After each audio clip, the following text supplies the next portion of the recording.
My first instructor I would like to speak about is Tracy P. She taught me College 101. It's kind of funny because the first day I went to class, I walked in, took a front row seat, sat down, I was early as usual, and as the classmates started arriving, I sat there and I looked around the room, and it occurred to me, I went, wow. All the students, besides myself, were either 20 years or younger. This did no good for my self-esteem, I can tell you that. In fact, I looked around and I thought, wow, I'm finally the class chaperone. Very embarrassing. But as I was getting into the class in the first week, we were told we were going to have to learn some time management skills.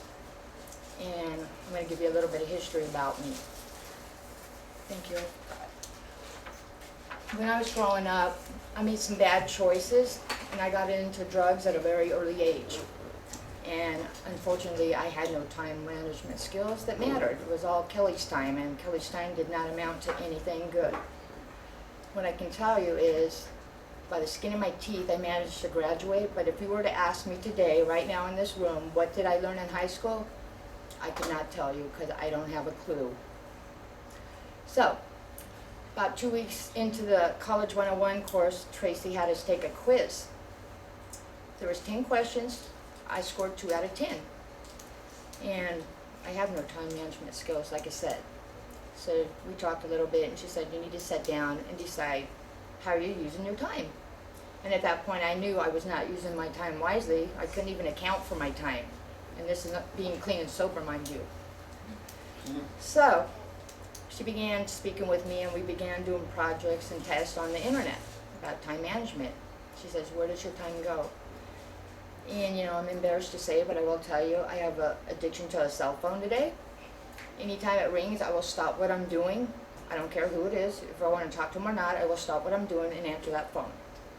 So what I learned was I needed to turn that phone off no matter what time of day, whenever I was working on my task, because I could not stop from answering the phone.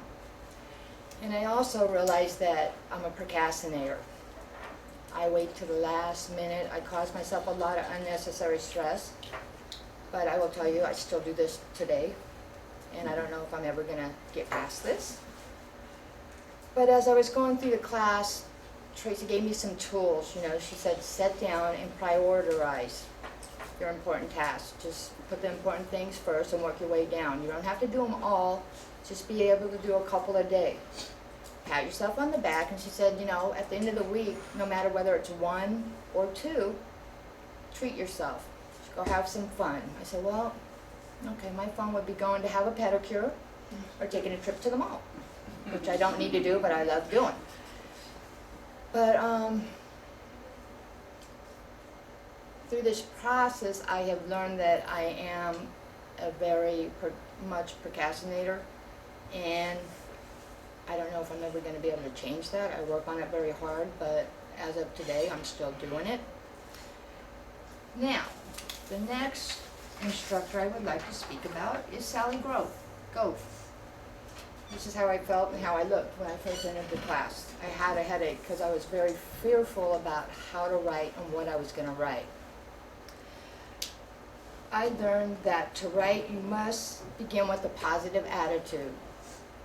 I have unique life experiences, and my ideals are worth writing about. This is what Sally told us. And I took it to heart, but I was real worried about what other people were going to think as I stood up there and read an essay. And it took me a long time to get past that. But the minute I met Sally, I was comfortable with her. In fact, she wasn't just my instructor, she was a very close friend of mine. I talked to her about a lot of personal things I went through my life, and that had me in the point where I didn't want to try to better myself because I didn't have the confidence. I was very insecure. But what I can tell you, she had us start doing free writes. And I'm like, what's a free write? I thought, I cannot do a free write, I don't even know how to write. She gave us a word every day, and she said, pick up your pen and just keep writing until I tell you to stop. And as I recall, it was probably my third or fourth free write when I started enjoying it and laughing at myself, because she did a word called cluster. And let me tell you, I went in there that day, I had not eaten breakfast, I was starving, and the only thing I could think about was a peanut cluster. And I wrote about a chocolate cluster for 3 minutes. I mean, that's all I could do. And then she picked a few out of the class, which I was one of them that day. She made us speak about our free write, and I said, oh no. My hands were all sweaty, and I finally told her, and I got past that, and then I left. You know, it was fun. It was okay to be silly. I wasn't the only one. And then the next thing she taught me, which I really, really enjoyed, was brainstorming. You know, she told me, you know, you need to write an essay, but you need to have something to write about. Pick a word and brainstorm. Just start grabbing stuff, whatever comes up. Make a little circle, have the word in the middle. And it was good. I started enjoying that. But I still did not want to write an essay. I was very insecure about what people were going to think.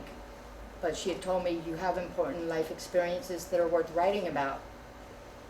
So I began doing that. And what I can tell you is it was such a healing process for me, more than she'll ever know. I mean, I cried. The class cried with me, and there was other people that got up and did the same thing as I did. And what that class gave me was so much confidence, and it taught us how to trust each other and not be afraid to open up. And Sally, I can tell you, I love her dearly.